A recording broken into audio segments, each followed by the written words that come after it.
स्थापकाय च धर्मस्य सर्वधर्मस्वरूपिणे अवतारवरिष्ठाय रामकृष्णाय ते नमः।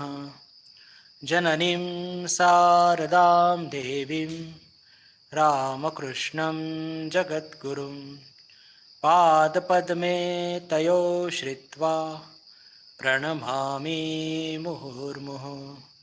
नमः श्रीयतिराजाय विवेकानन्दसूरये सच्चित्सुखस्वरूपाय स्वामिने तापहारिणे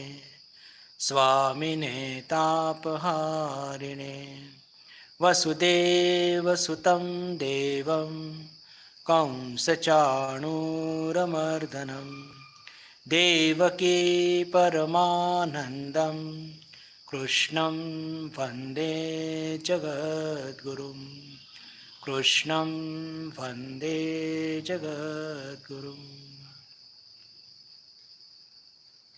नमस्कार.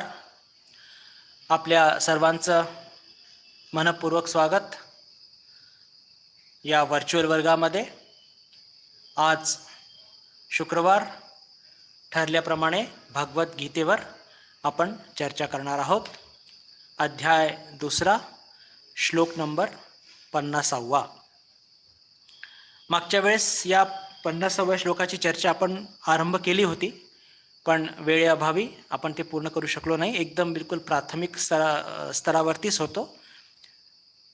त्या श्लोकाचं पठण करूया आणि त्यानंतर त्याचं विवेचन करण्याचा प्रयत्न करूया. बुद्धियुक्तो जहातीह उभे सुकृत दुष्कृते तस्माद्योगाय युज्यस्व योगः कर्मसु कौशलम्. बुद्धियुक्तो जहातीह उभे सुकृत दुष्कृते तस्मात् योगाय युज्यस्व योगः कर्मसु कौशलम्. समबुद्धीचा पुरुष पाप व पुण्य या दोहींचाही याच जगात त्याग करतो, अर्थात त्यापासून मुक्त असतो. म्हणून तू समत्वरूप योगाला चिकटून राहा. हा समत्वरूप योगच कर्मातील दक्षता आहे, म्हणजेच कर्मबंधनातून सुटण्याचा उपाय आहे. आपण कर्म करतो आणि कर्मबंधनात आपण सारखे सापडतो का? कारण की आपण कर्मफळाला आसक्त असतो, अपेक्षा असते. आत्तापर्यंतच्या या सगळ्या चर्चेमध्ये पण बघितलं की भगवान आपल्याला काय सांगतात की तुझा कर्मावर अधिकार आहे, फळावर नाही. आणि तू कर्मफळाकडे लक्ष न ठेवता कर्म कर. आणि असं करत असताना मी कर्म करणार नाही असाही भाव तू धरू नकोस. 47व्या श्लोकात आपल्याला भगवानाने स्पष्ट सांगितलेलं आहे. म्हणजे एकदम ज्याला म्हणतो की कर्मयोगाचा किंवा बुद्धियोगाचा एकदम गाभा त्यांनी तो सांगितला आहे. तर आता त्याच शृंखलेमध्ये इथे भगवान काय म्हणतात ते की बुद्धियुक्तो जहातीह उभे सुकृत दुष्कृते, की जे समबुद्धी ज्यांना प्राप्त झालेली आहे असे महापुरुष ते पाप आणि पुण्य या दोघांच्याही पलीकडे असतात. पहा, प्रत्येक कर्म आपण जे करत असतो किंवा हे मुक्त महापुरुष सुद्धा करत असतात, तर प्रत्येक कर्माचं फळ हे प्राप्त होणारच. त्याला आपण ते आपल्या हातात नाही.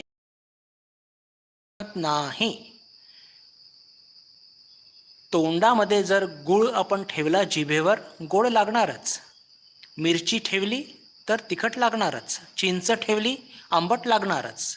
मीठ ठेवलं तुरट लागणारच. त्याला आपण काही करू शकत नाही. तसंच कर्म, एकतर आपण कर्म केल्याशिवाय राहू शकत नाही. आणि गीतेमध्ये पण सांगितलेलं की कर्म टाकून सुद्धा चालणार नाही. पण जे आपल्याला एक कर्मबंधनातून मुक्त करण्याकरता जे एक आपल्याला विधी सांगितलेली आहे. ती काय विधी सांगितलेली आहे? की तू कर्मफळाकडे लक्ष देऊ नकोस, त्याची अपेक्षा ठेवू नको आणि त्याच्याकडे लक्ष सुद्धा देऊ नकोस. आणि त्याच्याच बरोबर पहा, आपण साधारण लोक आहोत आणि पापाचा विचार आपल्या मनामध्ये असतो, पण आपण मोक्षार्थी पण आहोत.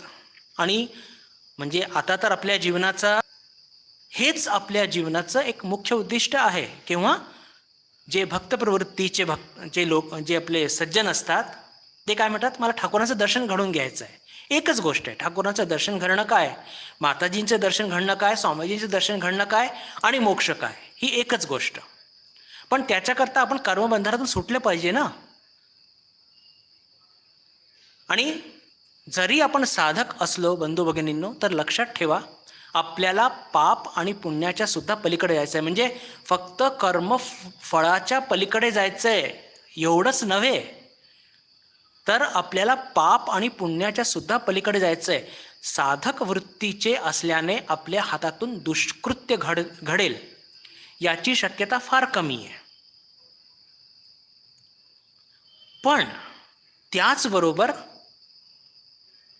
आपण जे कर्म करत असतो, चांगले कर्म करत असतो, त्यातून जे काही पुण्य घडतं त्याच्याकडे सुद्धा आपण लक्ष दिलं नाही पाहिजे. म्हणजे कर्मफळाकडे दुर्लक्ष केलं म्हणजेच पुण्याकडे दुर्लक्ष केल्यासारखं झालं. मला फळच नको आहे तर पुण्याचा प्रश्न येतोच कुठे? मागच्या वेळेस याची चर्चा करत असताना आपण भगवान श्रीरामकृष्णांची आठवण करत असताना एक वाक्य उद्गारलं होतं ठाकूरांचं, की आई हे घे तुझं पुण्य, आई हे घे तुझं पाप, आई हे घे तुझं ज्ञान, हे घे तुझं अज्ञान आणि मला शुद्ध भक्ती दे. म्हणजे सगळ्या प्रकारच्या द्वंद्वांच्या पलीकडे ठाकूर गेले होते. आणि आपल्याला सुद्धा तसंच जायचं आहे, तेव्हाच मोक्ष मिळेल. आणि त्याच्याकरता काय करावं लागेल, की कर्मफळाचा विचारच नाही आणि आपण सुकृतच करत असतो, दुष्कृताचा प्रश्न नाही. साधारणपणे म्हणजे मी याच्यात अपवाद घडू शकतात, आपल्या हातातून चुका होत नाही मी असं म्हणत नाही, पण एक ज्याला म्हणतो की एक हिशोब धरूया. तर साधारणपणे आपण कोणाला दुखवत नाही, कोणाला त्रास देत नाही, कोणाचं काही हिसकवून घेत नाही, तेवढं तरी बरं आहे. पण आपण जे काही चांगलं करतो त्यातून सुद्धा पुण्य जे गोळा होत असतं त्या पुण्याकडे लक्ष द्यायचंच नाही. त्याच्यापेक्षा जास्त असं म्हणणं जास्त योग्य होईल की कर्मफळाकडेच लक्ष देत नाही आम्ही महाराज, तर पाप आणि पुण्याचा प्रश्न कुठे येतोय? हे एकदम योग्य उत्तर आहे, एकदम योग्य उत्तर आहे. साधारणपणे काय होत असतं बंधू भगिनींनो, की साधारण समाजामध्ये एक गोष्ट घडत असते आणि ती म्हणजे कशी, की जे लोक कर्मफळाकडे लक्ष देत असतात त्यांची वृत्ती आणि जे एकदम सामान्य पातळीवरती जगत असतात त्यांची इच्छा ही असते की मला पुण्यफळ लाभलं पाहिजे. मी पुण्य करणार नाही, पुण्य कर्म करणार नाही, पण मला पुण्य लाभलं पाहिजे. आणि मी पाप करीन पण पापाचं फळ मला लागलं नाही पाहिजे. म्हणजे जबाबदारी घ्यायला तयार नसतो आपण साधारण लोक. एक फार सुंदर सुभाषित त्या संदर्भात आहे, पुण्यस्य फलम इच्छन्ति पुण्यम नेच्छन्ति मानवाः न फलम पापस्य इच्छन्ति पापम कुर्वन्ति यत्नतः. म्हणजे साधारण लोक त्यांना पुण्याचं फळ पाहिजे असतं पण पुण्य करायला नको, आणि पापाचं फळ नको असतं पण यत्नतः पाप करत असतात. तर या स्थितीपासून आपण अनेक दूर आहोत. आपल्या हातातून काही दुष्कृत्य घडत नसतात तरीसुद्धा जे काही चांगले कर्म घडतात त्याचे जे म्हणतो की पुण्य आहेत त्याच्याकडे सुद्धा आपण लक्ष दिलं नाही पाहिजे. आणि याच्या आधी पण मी अनेकदा सांगितलेलं आहे की आपण जेव्हा जप साधना करत असतो, जपध्यान करतो, तर शेवटी त्या जपध्यानाचं फळसुद्धा ठाकूरांच्या चरणीच वाहत असतो. आणि काय प्रार्थना करतो की ठाकूर या साधनेचं जे काही फळ असेल ते सगळं तुझ्या चरणी, मला फक्त आणि फक्त तुझ्या चरणी भक्ती लाभू दे, तुझं दर्शन लाभू दे. पहा, this is the most appropriate attitude ज्याला म्हणतो, एकदम योग्य एक ॲटिट्यूड आहे साधकाचा. म्हणजे इतक्या टोकापर्यंत की साधक साधना करत असताना सुद्धा त्याला काय पाहिजे असतं की मला फक्त ठाकूर तुझी प्रीती पाहिजे, तुझं प्रेम पाहिजे, तुझ्याप्रती माझी भक्ती ही वृद्धिंगतच हो दिवसेंदिवस, हीच मला अपेक्षा आहे तुझ्याकडून. तर आपण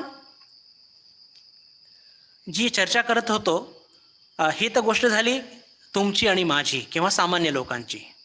आता थोडी आपण चर्चा करूया की जे मुक्त पुरुष असतात, ज्या संदर्भात हा श्लोक आहे, बुद्धियुक्तो जहातीह उभे सुकृत दुष्कृते, की जे महापुरुष असतात, अवतार असतात, कर्म ते सुद्धा करतात. आणि जेव्हा ते कर्म करत असतात तर त्यांच्या हातातून सुद्धा सुकृत आणि दुष्कृत घडत असेल. म्हणजे आपल्या दृष्टीने, त्यांच्या दृष्टीने का घडत नसतं? कारण की त्यांना अहमच नसतो. पहा, हा जो एक अहम बोध आहे, मी बुद्धानंद, साधना करून हा बोध जेव्हा हा विस्तार पावतो आणि या शरीराच्या बाहेर माझं अस्तित्व आहे किंवा या शरीराला अस्तित्व नाही असं म्हणतं जास्त चांगलं होईल, कारण की शरीराला पण मानत नाही, असत्य आहे, असत आहे, हे जग पण असत आहे. मी शरीर नाही, मी सच्चित आनंद नित्य शुद्ध बुद्ध मुक्त आत्मा आहे. म्हणजे तो माझा क्षुद्र अहम जेव्हा नाहीसा झाला तर तेव्हा मी कर्मच करत नाहीये. मी कर्मच जेव्हा करत नाहीये तेव्हा सुकृत कसलं आणि दुष्कृत कसलं, कसलं स्वर्ग कसलं नरक, कसलं पाप आणि कसलं पुण्य. लक्षात येत आहे आपली स्थिती आणि अवतारांच्या स्थितीमध्ये काय अंतर आहे. आज आपली स्थिती काय की मी बुद्धानंद, मी रामकृष्ण संघाचा एक सदस्य, आम्ही अमुक अमुक. साधारण लोक म्हणतात माझे इतके पैसे आहेत, इतके सगळं माझे सोनं नाणं आहे, इतके सगळे फ्लॅट्स आहेत, इतके रो हाऊस आहेत, इतक्या माझ्या फॅक्टरीज आहेत. म्हणजेच काय की त्या अहमबोधाने तो जे काही करत असतो तर मग तिथे काय झालं, सुकृत आलं, दुष्कृत आलं. मी केलं हा बोध आला. मी केलं जेव्हा हा बोध जेव्हा खूप दृढ होतो तेव्हा काय होत असतं, मग त्याचे फळाकडे अपेक्षा असते आणि मग त्याचे जे काही पुण्य आणि पाप ते सुद्धा घ्यावं लागतं. पण मी या सगळ्या भानगडीचं मूळ अहमबोध हाच काढून उपटून फेकून दिला तर कर्म करत असून सुद्धा मी करत नाही, हा एक बोध स्पष्टपणे महापुरुषांना होत असतो. आणि त्याची पावती काय, त्याचा पुरावा काय? पहा, गीतेमध्ये सांगितलंय की जे बुद्धियुक्त असतात, म्हणजे बुद्धियुक्त म्हणजे समतेयुक्त, योगामध्ये स्थित असतात, भगवान श्रीकृष्ण, भगवान श्रीरामकृष्ण, प्रभू रामचंद्र, भगवान बुद्ध, ज्यांचा अहम पूर्णपणे विरघळून गेलेला आहे, तर त्यांच्यामध्ये आपल्याला काय बघायला मिळतं. पहा, आपल्याला कर्मयोगीचे काही ज्यांना म्हणजे आपल्याला लक्षणं सांगितले आहेत की सिद्धी आणि असिद्धीमध्ये ते सम राहतात, यश आणि अपयशामध्ये ते सम राहतात, मान अपमानमध्ये ते सम राहतात, त्यांच्या जीवनात काहीही परिणाम होत नसतो. का? कारण की अहमबोध नाही आहे ना. आपल्या जीवनामध्ये कोणी आपल्याला थोडंसं काही म्हटलं तर आपण किती चिडून जातो, प्रतिकार करतो. आणि प्रतिकारची ते सीमा काय असते, भांडण करतो, माऱ्या करतो, कोर्ट कचेरी करतो. हे सगळं कशामुळे होत असतं? अहमबोधामुळे. पण हे जे सर्व महापुरुष यांचे नावं घेतले त्यांच्या जीवनामध्ये तो अहमबोध नसल्याने काय घडत असतं, त्यांचा मान अपमान होत नाही, आदर निरादर होत नाही, यश अपयशाने त्यांची मनस्थिती ढासळत नाही आणि म्हणून पापपुण्याच्या पलीकडे असतात. आणि याच्या विरुद्ध आपल्याला आदर निरादर होत असतो, मान अपमान होत असतो, यश मिळालं की आपण फार हर्षित होतो अपयश मिळालं की आपण फार निराश होतो आणि आपल्याला पापपुण्य लागत असतं. का? अहंबोध आहे म्हणून. भगवान श्रीकृष्णांच्या जीवनातले 1-2 प्रसंग मी मागच्या वेळेस तुम्हाला सांगितलं होतं की त्याची चर्चा करूया आपण, की कसं पहा. आणि मी भगवान श्रीकृष्णांचंच उदाहरण मुद्दाम का घेत आहोत कारण की स्वामीजींनी त्यांना आत्तापर्यंतचं सगळ्यात मोठं कर्मयोगी सांगितलेलं आहे. का ठाकूर कर्मयोगी नव्हते का?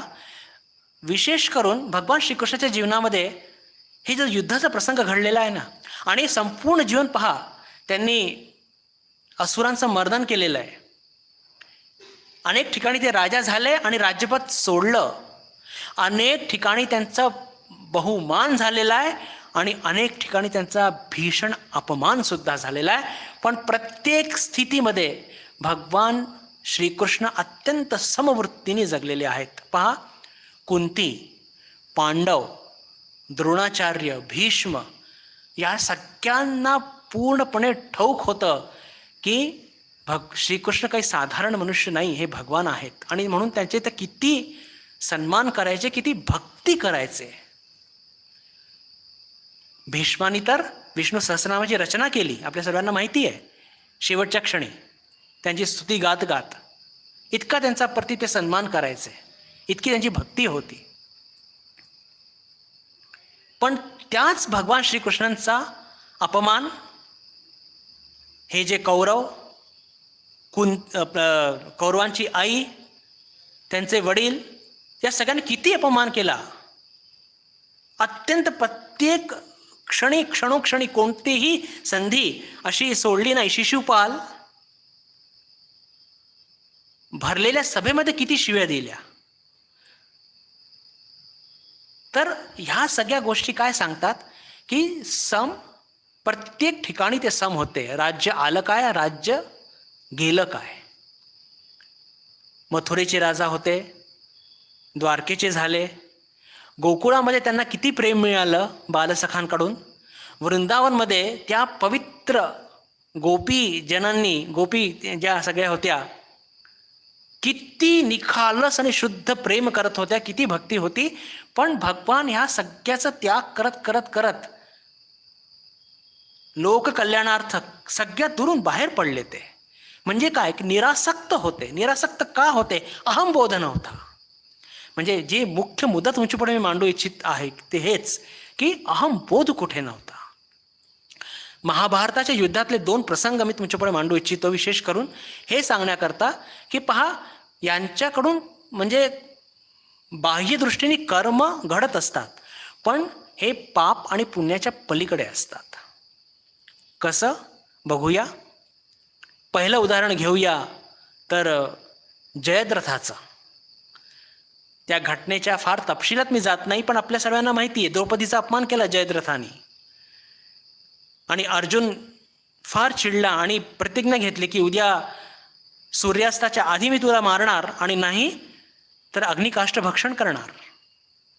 आणि त्या दिवशी जयद्रथ असा एका ठिकाणी जाऊन लपला त्या युद्धाच्या सगळ्या रणधुमाळीमध्ये की सापडेच ना. आता दुपार होत आली. भगवान कृष्णांना लक्षात आलं की हे काहीतरी करावं लागणार आहे, कारण की अर्जुन नाही तर हे युद्धामध्ये मोठं मुश्किल काम आहे. आपल्या मायेच्या शक्तीच्या माध्यमातून ते काही मिनिटाकरता सूर्याला झाकतात. जसंच जयद्रथ बाहेर येतो तसंच काय म्हणतात, अर्जुना हा सूर्य आणि हा जयद्रथ. कर्म आहे. आणि आपल्यासारख्या अहमबोधनी जगणारे लोक आपण असं म्हणू शकतो की अरे कुठेतरी हे योग्य नाही झालं, याचं काहीतरी प्रायश्चित घडलं पाहिजे. अरे पण ज्या कृष्णानीच भगवद्गीतेच्या 3ऱ्या अध्यायामध्ये सांगितलंय स्पष्टपणे, नमे पार्थास्ति कर्तव्यम त्रिषु लोकेषु किंचन नानवाप्तम अवाप्तव्यम वर्त एव च कर्मणी.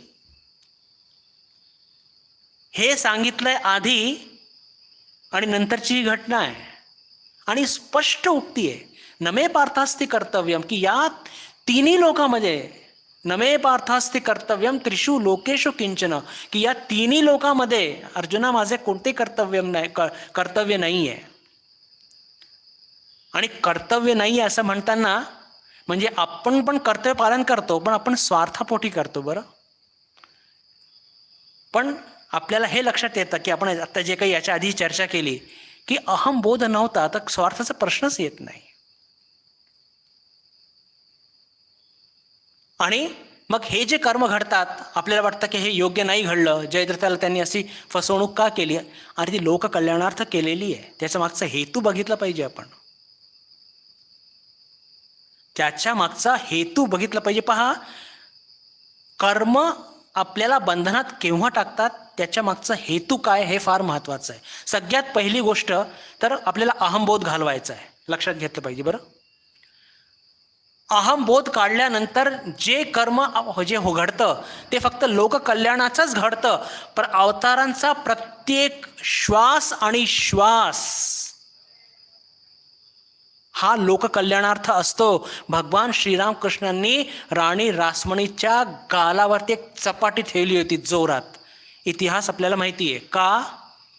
ईश्वराच्या मंदिरात येऊन, ईश्वराच्या ठिकाणी येऊन सुद्धा विषय चिंतन. तर या चुकीला काय म्हणावं आता? ही चूक कशी होते? अरे, ज्या ठाकूरांचा अहमच नव्हता त्यांची चूक कुठे?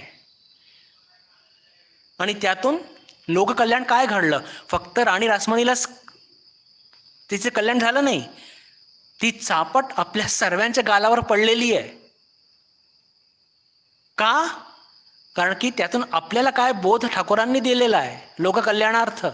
आज सुद्धा ते बोध आपल्याला होत आहे की अरे, कमीत कमी मंदिरात जाऊन तरी विषय चर्चा नको, विषय चिंतन नको. इतके मोठ्या उद्दिष्टाने यांच्या हातातून हे निस्वार्थ कर्म घडत असतात. कर्तव्याचं जेव्हा पलीकडे गेल्यानंतर पापपुण्याचा प्रश्नच कुठे येतो? प्रश्नच येत नाही. अजून एक घटना घेऊया. कर्णाचं वध बघा. कर्णाचं जेव्हा वध होतं, इतिहास आपल्याला माहिती आहे, त्याचा साप फसतो त्या चिखलामध्ये आणि बरोबर भगवान कृष्ण म्हणतात, अर्जुना घाल त्याच्या छातड्यात बाण. तेव्हा काय म्हणतो तो? सांगतो की हे युद्धाच्या नियमाच्या विरुद्ध आहे. भगवान कृष्ण पहा काय कारण सांगतात की अरे, जेव्हा द्रौपदी कुलवधू तिचा अपमान होत होता तेव्हा तुझे नीतिनियम कुठे गेले होते रे? हां, तेव्हा तुझे नीतिनियम कुठे गेले? आणि आज तू मोठा नीतिनियम सांगत आहे. त्यावेळेस तर तू बिलकुल आपल्या मित्रांबरोबर आनंद करत होता का द्रौपदीचा अपमान होत होता म्हणून. क्षत्रियाचं हे कर्तव्य आहे की जर एका ठिकाणी एखाद्या अबलाचं किंवा एखाद्या ज्याला म्हणतो की शारीरिक रित्या एखाद्या कोणी दुर्बल असेल, त्याच्यावर अत्याचार होत असेल तर स्वतःचे प्राणपणाला लावून त्याचं रक्षण करणं हे क्षत्रियाचं प्रथम कर्तव्य आहे. आणि तिथे एक अबलाचं संपूर्ण त्या राज परिवारामध्ये अपमान होत होता तेव्हा तुला त्या नीतिनियमाची आठवण झाली नाही? आज्ञा दिली अर्जुनाला की घाल त्याच्या छातड्यात बाण, आणि अर्जुनाने तसं केलं. तर आता इथे पण पुन्हा प्रश्न तोच उठतो की हे पा, हे जेव्हा कोणी पण असे महापुरुष जे काहीही म्हणजे कर्म करतात किंवा कर्म करायला सांगतात त्याच्या मागे त्यांचा अहमबोध नसल्याने, कर्तव्यबोध नसल्याने लोककल्याणार्थ ती घटना घडलेली असते. म्हणून ती गोष्ट पाप आणि पुण्याच्या पलीकडे असते. आता भगवान कृष्णांनी अनेक लोककल्याणार्थ कार्य सुद्धा केले. 16,000 स्त्रियांचं वरण केलं ज्या कंसाच्या त्यांच्या त्या कारागृहामध्ये बंद होत्या. त्यांच्यावरती अत्याचार होऊ नये म्हणून 16,000 मुलींशी लग्न केलं. हे पुण्याचं काम नव्हतं का? पण ते पुण्यसुद्धा भगवानांनी सोडलं म्हणजे त्याचे पलीकडे होते. सोडणं ना हे आपल्याला शब्द ठीक आहे, भगवानांना न न पाप न पुण्य, ते त्यांच्या पलीकडे होते. इतक्या असुरांचा वध केला. इतक्या असुरांचा वध करून काय झालं की त्या अनेक लोकांवरती जे अत्याचार होत होते त्या अत्याचारांपासून त्यांना वाचवलं. तर ते पुण्य ते सुद्धा पलीकडे होते. म्हणण्याचा अर्थ काय की बुद्धियुक्तो जहातीह उभे सुकृत दुष्कृते, की हे जे सगळे महापुरुष असतात की जे बुद्धियुक्त असतात, म्हणजे समतेयुक्त असतात, ज्यांनी समत्व योग गाठलेला आहे, ते पाप आणि पुण्य या कन्सेप्टच्या पुढे गेलेले असतात. पाप पुण्य कोणाला लागत असतो? ज्यांच्यामध्ये अहंबोध असतो आपल्यासारखे. पण हे लोक त्याच्या पलीकडे गेलेले असतात, अहंबोध नसतो. म्हणून यांचं आपण म्हणतो ना की अवतारांचा प्रत्येक श्वास, प्रत्येक क्षण हा लोककल्याणार्थ असतो. पहा, या वाक्याचा अर्थ या श्लोकामध्ये आपल्याला सापडतो खऱ्या अर्थाने. म्हणायला तर आपण म्हणतो त्यांचं शरीर टिकवणं सुद्धा हे लोककल्याणार्थ असतं. का? कारण की त्या शरीरातून नेहमी लोककल्याण घडत असतं. मग आपल्याला त्यात योग्य आणि अयोग्य का दिसतं? कारण की आपल्यामध्ये अहम दोष दडलेला आहे. अरे, हिरवा चष्मा आपण घातला तर आपल्या पूर्ण दुनिया हिरवी दिसणार, हा दोष आपला आहे, त्यांचा नाही आहे. कर्णाबरोबर असं का झालं, जयद्रथाबरोबर असं का झालं, हे आपण विचार करतो. का? कारण की आपला चष्मा हिरवा आहे.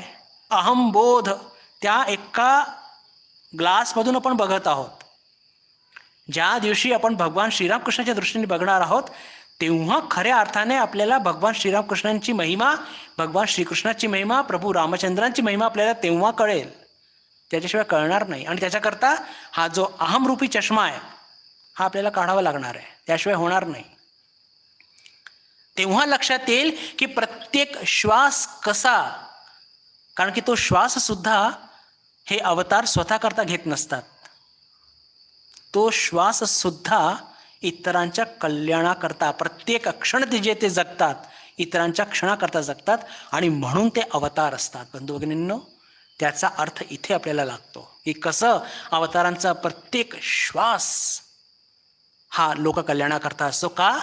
कारण की ते शरीर सुद्धा स्वतः करता नसतं. का? अहंबोध नाही आहे. अहंबोधरूपी चष्मा त्यांच्याकडे नसतोच. बुद्धियुक्तो जहातीह उभे सुकृत दुष्कृते तस्मात् योगाय युज्यस्व योगः कर्मसु कौशलम.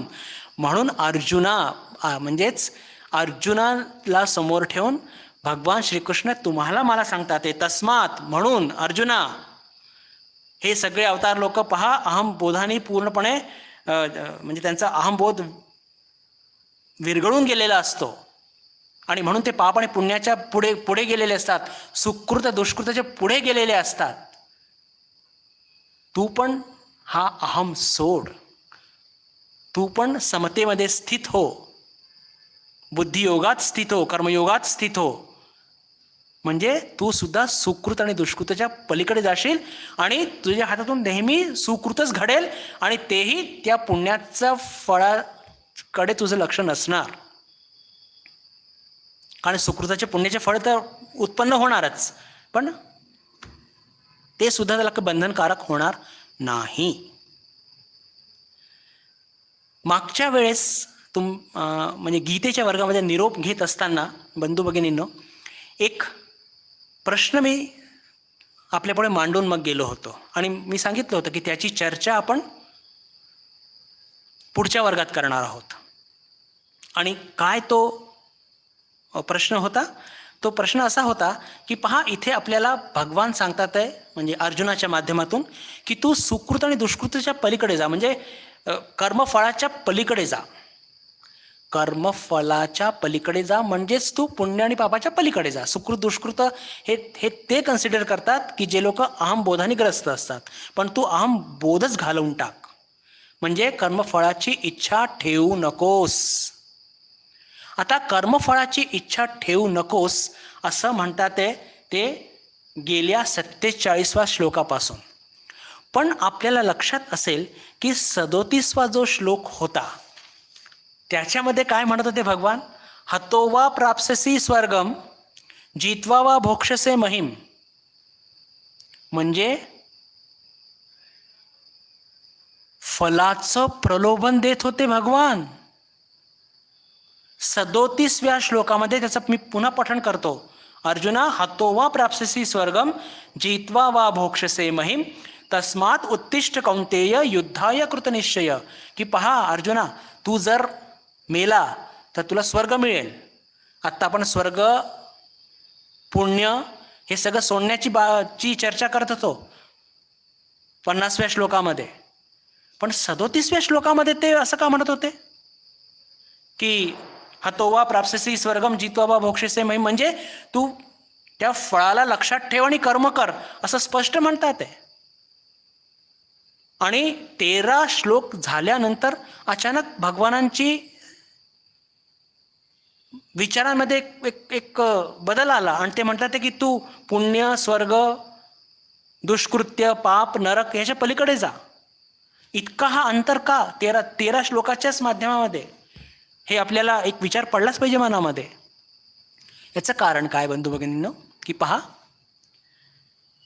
पहिल्याच अध्यायामध्ये आपण बघतो की अर्जुन निराशेच्या गर्तमध्ये बुडालेला आहे आणि तो नानाविध कारण सांगून म्हणतो मी युद्ध लढणार नाही. प्रश्न कळला ना आपल्याला? प्रश्न काय आहे की 47व्या श्लोकानंतर कर्मयोग सांगत असताना ते म्हणतात तू कर्मफळाकडे लक्ष देऊ नकोस, कर्मफळावर तुझा अधिकार नाहीये, ते लक्षात ठेवून तू कर्म करू नकोस असं म्हणून ते बिलकुल पाप पुण्याच्याही पलीकडे जाण्याची गोष्ट करतात ते 50व्या श्लोकामध्ये. तर मग 37व्या श्लोकामध्ये कर्मफळ तुला स्वर्ग प्राप्त होईल मेला, आणि जर तू जिंकला तर तुला इतकं मोठं राज्य मिळेल. म्हणजे काय, ही फळाची गोष्ट झाली की नाही हा प्रश्न आहे. 37व्या श्लोकामध्ये फळाचं प्रलोभन देऊन ते कर्म करायला सांगतात ते युद्ध लढायला, आणि आता म्हणतात ते कर्मफळाकडे लक्ष देऊ नकोस इतक्या टोकापर्यंत की तू पापपुण्याच्या सुद्धा पलीकडे जा. इतका बदल का घडला त्याचं विवेचन आपण करत आहोत.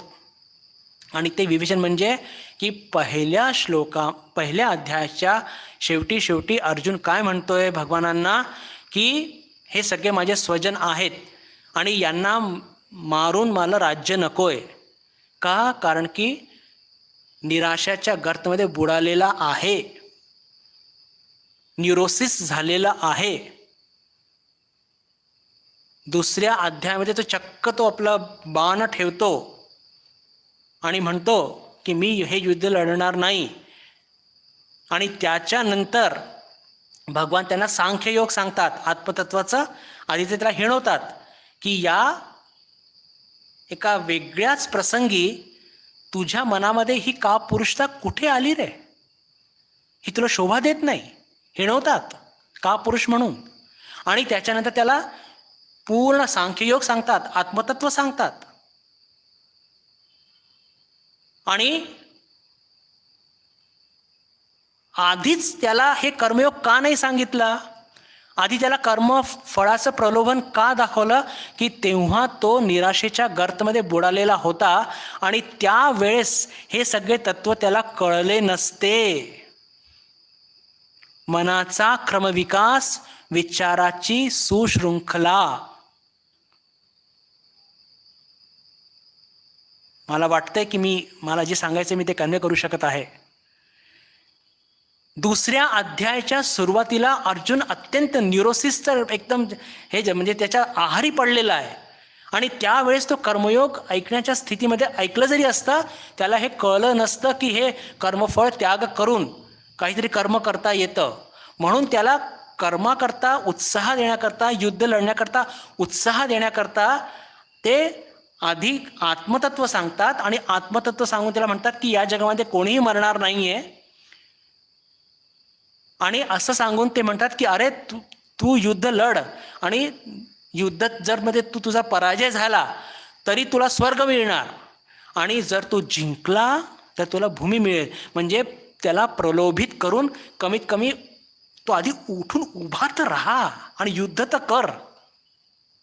जेव्हा अर्जुनाच्या मनाला थोडी उभारी मिळाली आणि तो जरा सशक्त झाला मानसिकरित्या, त्याच्यानंतर टप्प्याटप्प्याने जेव्हा भगवानांना हे वाटलं की आता याचं मन आधीसारखं कणखर होत चाललेलं आहे, त्याच्यानंतर म्हणजेच 47व्या श्लोकापासून मग ते कर्मयोगाला सुरुवात करतात. म्हणजे पहा की भगवान श्रीकृष्ण केवढे मोठे सायकोलॉजिस्ट आहे.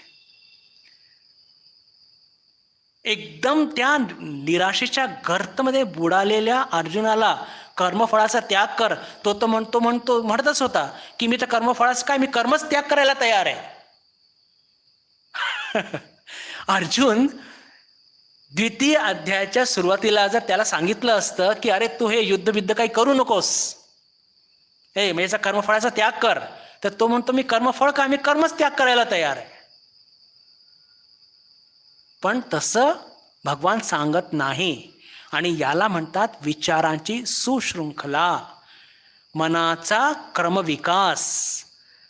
आणि जेव्हा अर्जुनाच्या मनाची एक स्थिती निर्माण झाली, भगवानांना एक कॉन्फिडन्स आला की आता हा कर्मयोगाचे सिद्धांत घेऊ शकतो, आणि मग त्याला ते सांगतात काय की कर्मण्येवाधिकार असते मा फलेषु कदाचन मा कर्मफल हेतुभू मा ते संगोस्त्व कर्मणी. त्याच्यानंतर ते बुद्धियोग सांगतात, आधी नाही. आधी काय म्हणतात, अरे तू युद्ध कर, सुख दुःखे समे कृत्वा लाभालाभो जया जयो तत्तो युद्धा युज्यस्व नैनम पापम अवाप्स्यसि. तुला पाप नाही लागणार, तू उठून उभा तर राहा. हातो वा प्राप्स्यसि स्वर्गम जित्वा वा भोक्षसे महिम. प्रलोभन दाखवून त्याला उभं करतात. आधी उभं केल्यानंतर नाव you are fit for further treatment. त्याच्यानंतर मग जेव्हा त्याचं मन थोडं कणखर होतं, त्याची बुद्धी जरा टाळ्यावर येते, त्याच्यानंतर भगवान त्याला बुद्धियोग सांगतात, आधी नाही. हे अत्यंत महत्त्वाचा एक सिद्धांत इथे आहे की मनाचा क्रमविकास. आणि ही स्थिती आपली सुद्धा असते. अर्जुनाला समोर ठेवलेलं आहे, पण त्यांना समोर ठेवून हे सगळे सिद्धांत तुम्हाला आणि मला सांगितले गेलेले आहेत. या श्लोकाचा हा जो एक शेवटचा पोर्शन आणि अतिशय महत्त्वाचा, त्याची थोडी चर्चा करूया. की पहा, तस्मात् योगाय युज्यस्व योगः कर्मसु कौशलम. हे अत्यंत एक महत्त्वाचा सिद्धांत आहे, आणि महत्त्वाचा असून याच्या संदर्भात बऱ्याचशा चुकीची समजूत ही आपण खूप पसरलेली आहे. तर आधी खरा त्याचा अर्थ काय आहे ते बघूया, चुकीची समजूत काय ती बघूया, आणि ती आपण दूर कशी करू शकतो ते सुद्धा बघूया. काय म्हणजे आधी पूर्ण श्लोक पुन्हा एकदा वाचूया. 50वा. बुद्धियुक्तो जहातीह उभे सुकृत दुष्कृते तस्माद् योगाय युज्यस्व योगः कर्मसु कौशलम.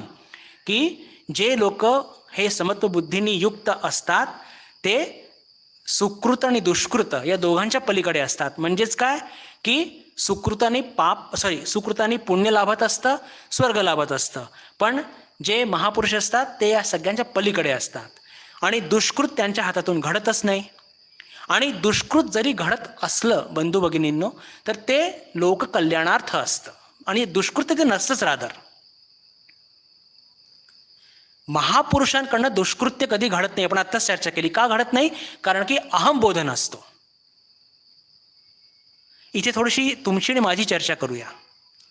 एक फार चांगला पॉईंट एकदम ध्यानात आला आहे, म्हणून आपण चर्चा करूया. की पहा की जे समबुद्धीने युक्त आहेत त्यांच्याकडून सुकृत आणि दुष्कृत हे दोन्ही घडत नाही, फक्त कर्म घडतात प्लेन. का? कारण की त्यांना अहंबोध नसतो. पण आता तुमची आणि माझी जर आपण चिंतन मनन केलं तर सुकृत करताना जर काही दुष्कृत घडलं तर आपलं काय होणार? उदाहरण घेऊया अर्जुनाचंच. कर्णाचा वध केला.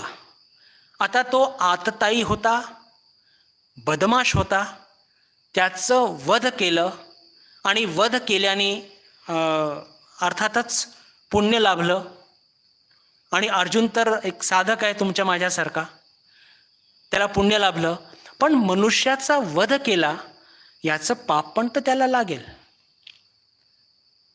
हे पहा, आपल्या जीवनामध्ये सुद्धा असं घडत असतं की काहीतरी चांगलं करत असताना काहीतरी मोठं चांगलं घडतं, पण थोडंफार काहीतरी वाईटसुद्धा घडत असतं. आणि जरी आपण त्याच्या पलीकडे जाण्याचा प्रयत्न करत असतो, पण आज तर पलीकडे गेलो नाही आहे, त्याचा काहीतरी हिशोब तर होणारच आपला. तर याचं उत्तर काय? तर पहा, अर्जुनाचंच उदाहरण घेऊन आपण त्याचा निवाडा करूया की कर्णाचा वध केला, त्यातून एक मोठं पुण्य अर्जुनाला लाभलं, पण मनुष्यवध झाला तर त्याचं काही ना काही पाप त्याला लागलं असेल. पण त्या पुण्याची जी एक तीव्रता किंवा त्याची गुणवत्ता किंवा त्याची क्वांटिटी म्हणूया, ती इतकी जास्त असते की त्याच्या तुलनेमध्ये कर्णाचं वध झालं त्याचं पाप जे असतं ते फार थोडं असतं. पण आपण साधक आहोत आणि आपला गोल काय आहे?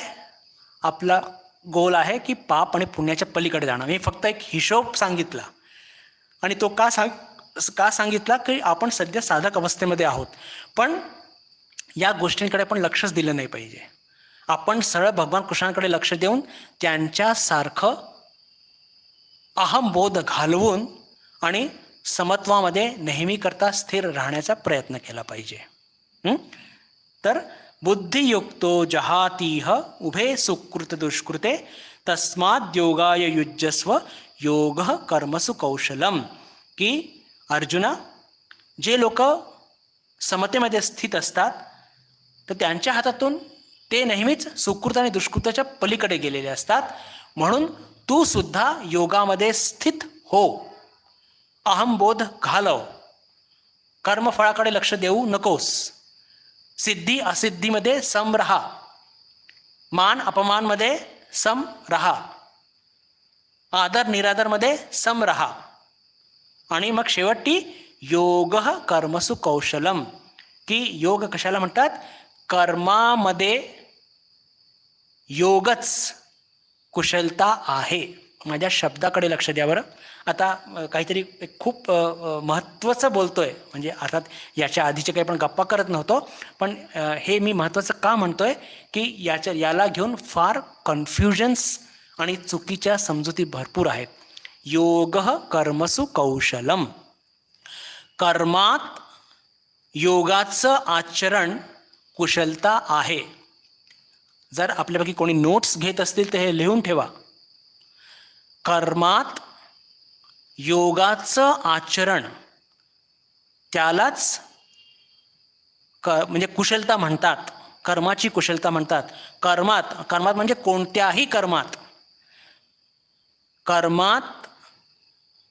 योगाचं आचरण कुठे करत असतो हो आपण? बुद्धीमध्ये.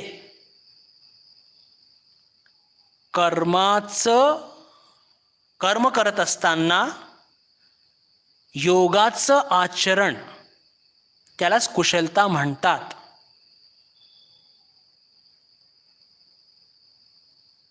योग हा कुठे साधला जातो हो? हे मनामध्ये, बुद्धीमध्ये. आणि अशा योग आचरणात आणलेल्या योगिनी मग घर स्वच्छ करावं, स्वयंपाक करावा, की एरोप्लेन उडवावं, की एखाद बिल्डिंग कन्स्ट्रक्ट करावी, प्रत्येक कार्यामध्ये त्यांची ती योगवृत्ती ती दिसून पडत असते. आणि योगवृत्ती दिसून पडली तर त्याचे काय काय फायदे होत असतात?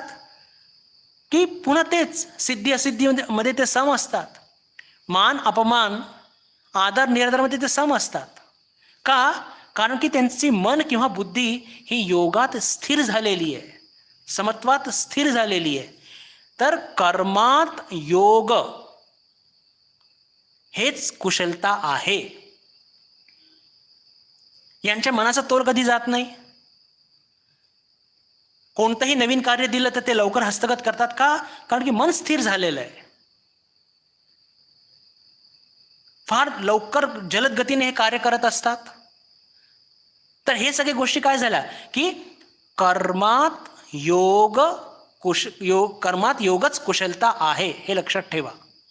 आता याच्या संदर्भामध्ये आपण सगळं बघितलं की काय काय होत असतं की जे यांची बुद्धी स्थिर झालेली आहे, योगामध्ये स्थिर झालेली आहे, ते फार लवकर लवकर काम करू शकतात, लवकर त्यांना यश लवकर लाभत असतं. कोणतंही काम ते फार एफिशियंटली करतात. मी सांगितलं की घर स्वच्छ करणं असो, की एरोप्लेन चालवणं असो, की कन्स्ट्रक्शन असो, की एखादं ऑपरेशन करणं असो, कोणतंही नवीन कार्य ते लवकर हस्तगत करत असतात. का? कारण की मनाची स्थिरता त्यांनी प्राप्त केलेली आहे. कर्मात योगच कुशलता आहे. आता याच्यामध्ये चुकीची समजूत काय आहे ते बघूया. फार वंडरफुल आहे. कर्मात कुशलता हेच योग आहे असं काही लोक म्हणतात, आणि ते चूक कसं मी सांगतो. शब्दांकडे मी पुन्हा पुन्हा विनंती करतोय बंधू भगिनींनो, लक्ष द्या. जे योग्य आहे, जे अचूक आहे ते काय? कर्मात योगच कुशलता आहे. योग्य काय? पुन्हा सांगतो, कर्मात योगच कुशलता आहे. आणि चूक काय? कर्मात कुशलता म्हणजे योग आहे. कर्मात कुशलता म्हणजे एखाद्या माणसाने एखाद्या कर्मामध्ये त्याने फार कौशल्य प्रावीण्य प्राप्त केलेलं आहे, याचा अर्थ तो योगी होत नसतो. उदाहरण घेऊन तुमच्या पुढे मांडण्याचे प्रयत्न करतो. सचिन तेंडुलकर आपल्या सर्वांचा आवडता. त्यांनी क्रिकेट या खेळामध्ये त्यांनी जबरदस्त प्रावीण्य प्राप्त केलेलं आहे. बॅटिंग तर त्याची काय सांगायची. जगातले कोणतंही रेकॉर्ड जे आज बघतो त्याच्याच नावाचं आहे.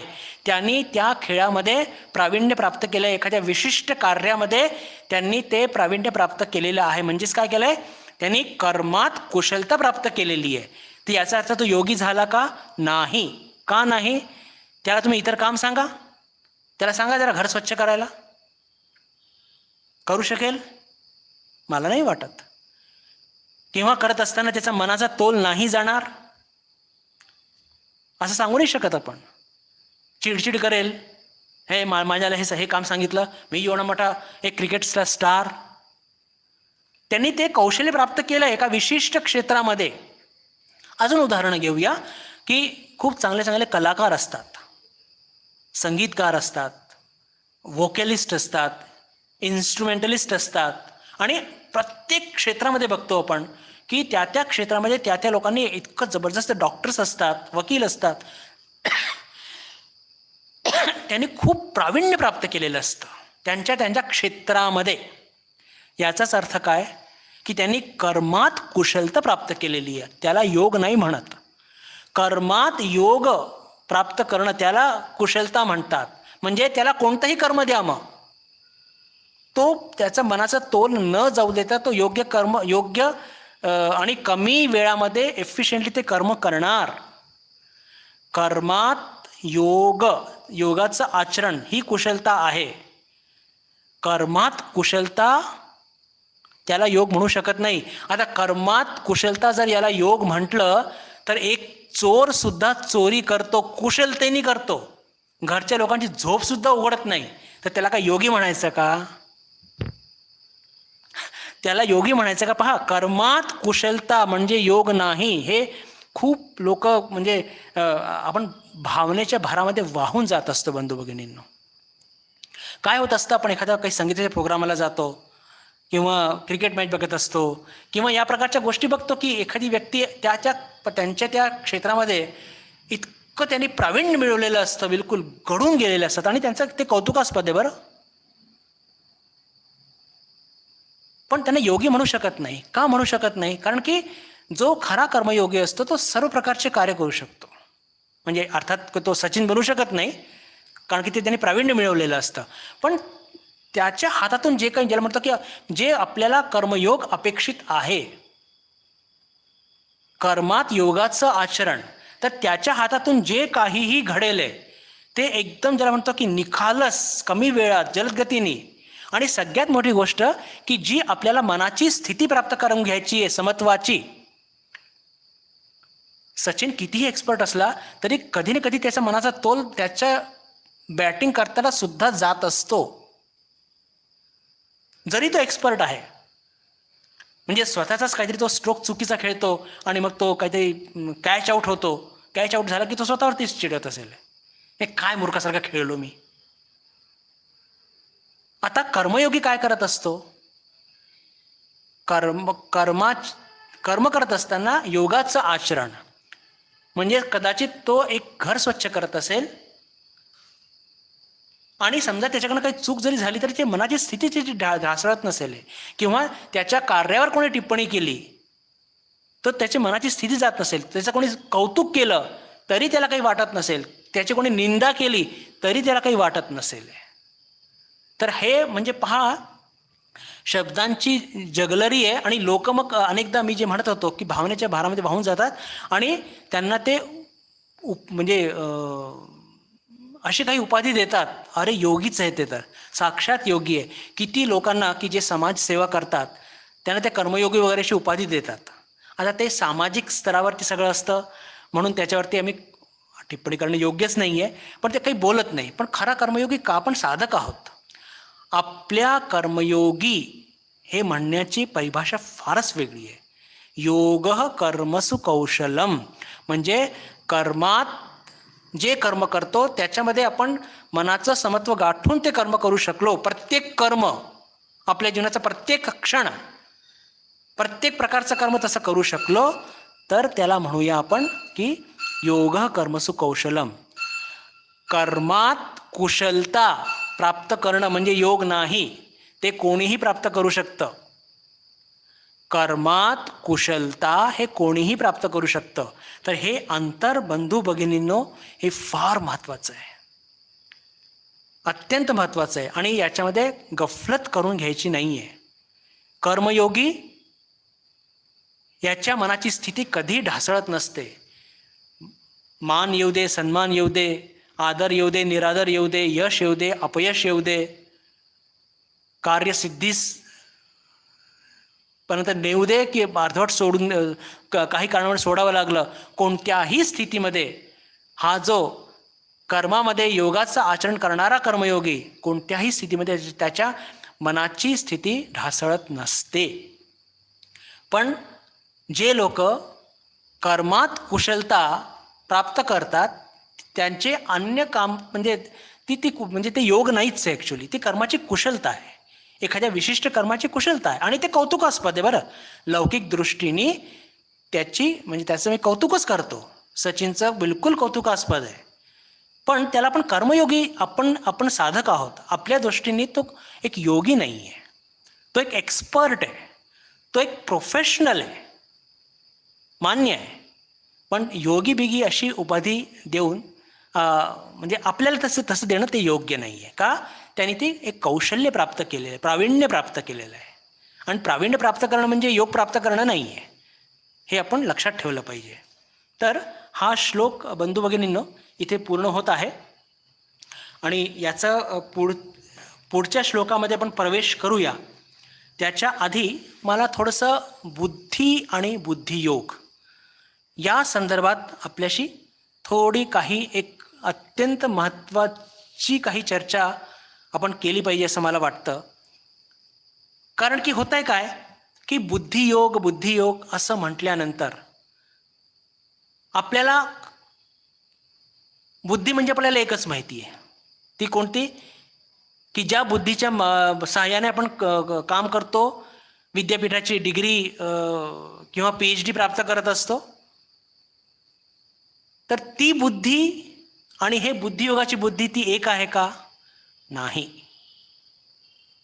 मग समता कशाला म्हणतात? तर या सगळ्यात थोडासा उलगडा, त्याची थोडीशी पुढची स्टेज आहे, घाबरून जाऊ नका, पण त्याची थोडी चर्चा करणं हे जरा गरजेचं आहे. आणि बुद्धी आणि बुद्धियोग ते नेमकं काय आहे आणि ते प्राप्त करत असताना काय काय एक बेसिक कन्सेप्ट आपण लक्षात घेतले पाहिजे, ते त्याचा उलगडा मी आपल्या पुढे मांडू इच्छितो. पण तो आज आपण मांडणार नाही, कारण की दिलेली वेळ ऑलरेडी झालेली आहे.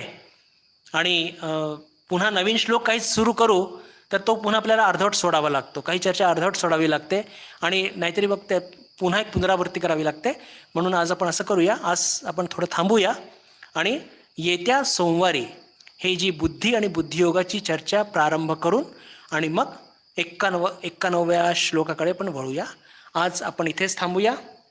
येत्या सोमवारी आपल्याशी पुन्हा एकदा भेट होईल अशी अपेक्षा ठेवून आपल्या सर्वांशी मी निरोप घेतो. नमस्कार. ओम शांती शांती शांती. हरि ओम तत्सत. श्रीरामकृष्णार्पणमस्तु.